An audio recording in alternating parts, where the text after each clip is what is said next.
Hi guys, welcome to a new episode. Today we have our final chakra.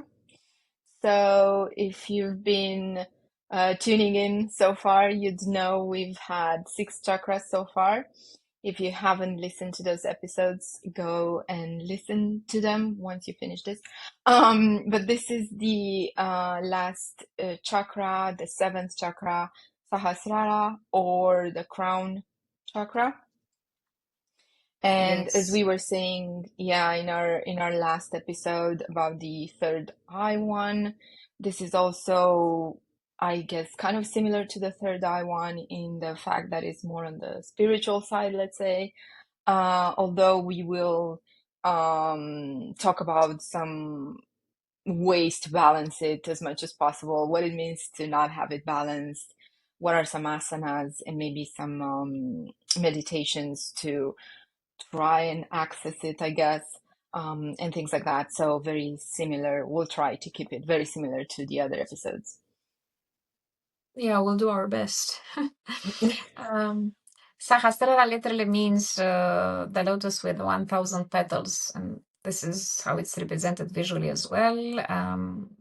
It is pure light, so it doesn't have any special color or quality. It is the pure white light that contains all of the other colors. So the seventh chakra element is pure consciousness. So it's the highest level of awareness of consciousness, and it is said that it connects us to the divine. You know how they say yoga is about union, and what they use, right? Union. And what they mean by that is that, first of all, we unite ourselves with the other human beings. We unite ourselves with the nature, with the plants, with the animals, all of these elements that surround us, but we also unite ourselves with the divine, with the higher consciousness.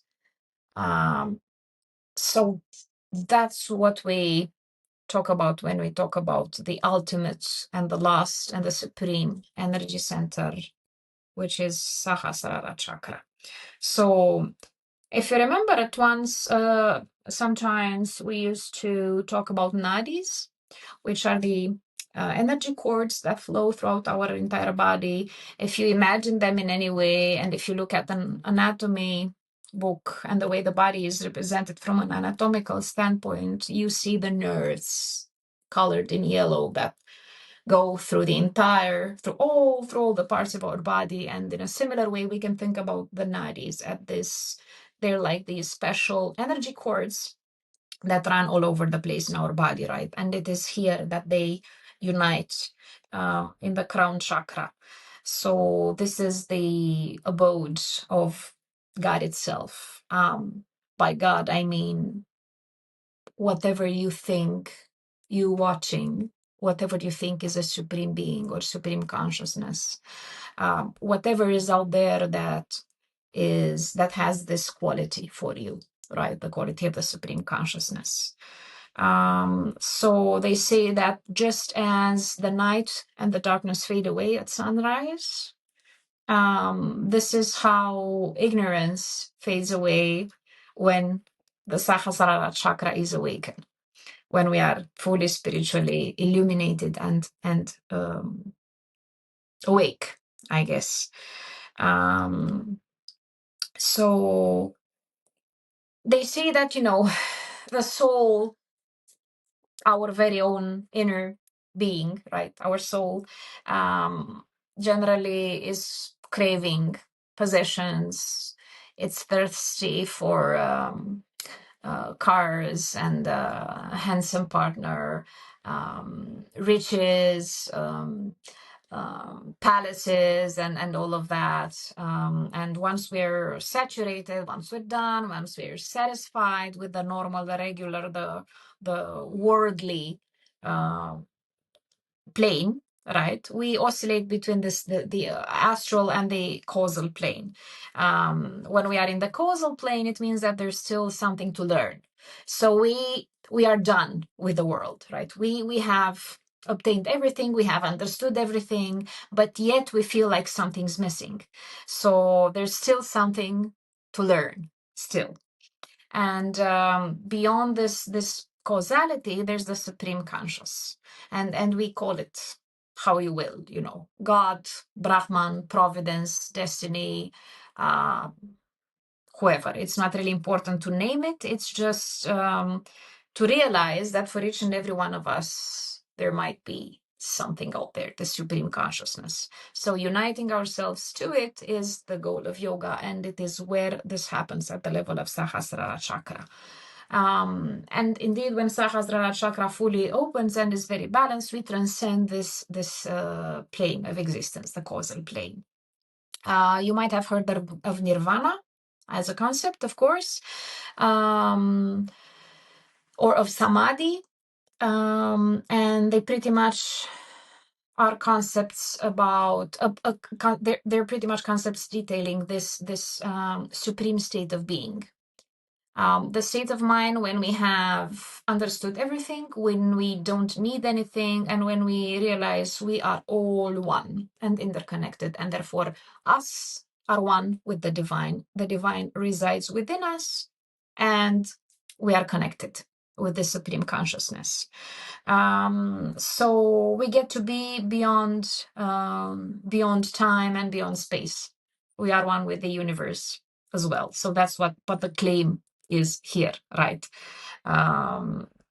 Also, when we have understood this, and when we have transcended the worldly things or items, we can safely say that uniting ourselves with the divine consciousness, we have reached supreme ecstasy. We have reached liberation, samadhi, nirvana. So also one thing I found really beautiful when trying to find some info about Sahasrara chakra is that it helps us transcend doubt, because they say doubt is the negation of the divine.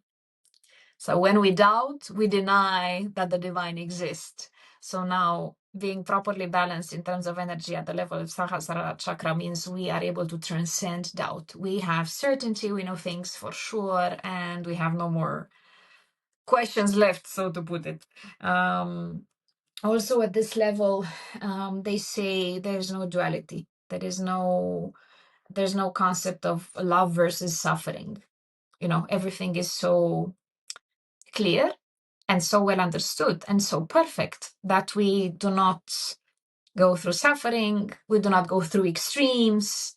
We're just right. We're just how we're supposed to be, ideally balanced and perfect as human beings.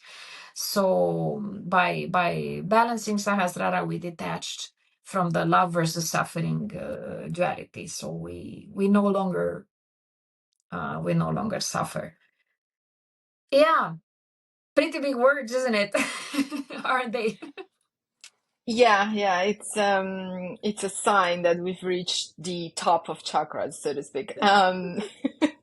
In all ways, basically. And I think just to get a bit back to our physical plane, which is kind of where I where I get Where we back to reside. usually in our in our conversations. I think there are some asanas here, right? To, let's say, try and stimulate the crown chakra. I think as we've seen for the people that have listened, and they would know that the idea is usually with chakras to kind of try and access them through different asanas or meditation or both. Usually it's both, maybe even other things, but it's usually movement that targets that area of the body where that energy would reside, right? So if we think like that, then it would be, let's say, movement that targets the crown, the head, right? So I think Absolutely. there's multiple asanas, right? But headstand is probably, I could think Yeah. of one of them. Definitely. It's Shirshasana, the headstand, or Ardha Shirshasana, half headstand. It's also Shashangasana, which is rabbit pose. When we are crouched and the crown of our head is touching the floor and we are grabbing the back of our heels. It's also Prasarita Padottanasana. That's the forward bend. In Ashtanga Yoga, we have 4 variations of it, and they're all about having the crown of your head touching the mat or the floor with the legs spread wide, right? And the hands are placed in different variations. So yeah, exactly like you mentioned, we stimulate this energy center by practicing asanas at the level of that respective chakra. And for Sahasrara, some that come to mind are rabbit pose, headstand, and the forward bend, the forward fold, actually. Obviously, there are a lot of meditations that go here, and guided meditations really help us visualize in streams of light or of color this energy center. Also, we have music meditation that is created with specific frequencies at which Sahasrara chakra energy is said to vibrate. So there's also that. It's interesting because when we talk about having serious imbalances here, we can think of lack of purpose, always wondering ourselves, why should I do this? Why should I do that? Why should I get out of bed? Why should I shower? Wait, that's already depression. No, scratch that. But yeah, generally it's always searching for the why, for the purpose of everything. And it's normal. As human beings, we need a purpose, right? So an unbalance here at this level results in depression, in inability to focus, in confusion, being indecisive. And basically, it's also about disconnecting from our spiritual self, negating spirituality, and not being able to turn inward to really inhabit our body and listen to its needs, and basically being disconnected from it and from our inner self. That's what Sahasrara imbalances do to us. So in very concrete and physical terms, we think of migraines, headaches, difficulty with the sense of direction, insomnia, fatigue, sensitivity to lights, to sounds, that kind of that sort of ailments. Yeah. So obviously, the complete opposite when it's pretty balanced and the energies here are at a healthy level. We talk about spiritual awakening, about clarity of mind, and increased empathy. We connect to others. We're compassionate towards them. We have a greater sense of purpose. We're not as anxious. We're not, we handle stress pretty well. And of course, as it was the case with Ajna, we have improved intuition. So yeah, it's really helpful to think of these things and to try and have a healthy yoga practice, including breathing techniques, asana, the physical practice, right? And of course, also